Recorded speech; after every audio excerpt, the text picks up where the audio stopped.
कुलक्षये प्रणश्यते कुलधर्म सनातन धर्मे नष्टं कुल कुतसंधर्मो विभत्सतु।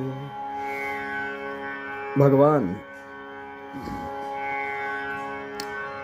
श्रीकृष्णाला अर्जुन म्हणतात, कुळाच्या नाशामुळे शाश्वत वंश परंपरा नष्ट होते आणि त्यामुळे उर्वरित कुटुंब अधर्म करण्यास गुंतले जाते।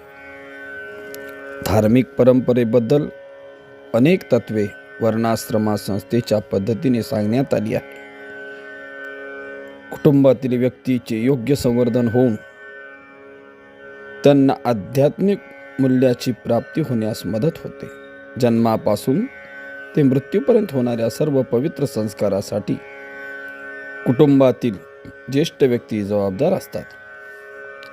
पण अशा ज्येष्ठ व्यक्तीच्या मृत्यूमुळे कुटुंबातील वंश परंपरागत संस्कार हे नष्ट होऊ शकतात। त्यामुळे कुटुंबातील तरुण सदस्य अधार्मिक गोष्टी करण्यास प्रवृत्त होऊ शकतात, आपल्या आध्यात्मिक मुक्तीची संधी गमावू शकतात। म्हणून कोणत्याही कारणाने कुटुंबातील ज्येष्ठ व्यक्तीची पतन होऊ नये असं मला वाटते, असं गोपाल कृष्णाला अर्जुन पहिल्या अध्यायाच्या 39व्या ओवीमध्ये म्हणतात।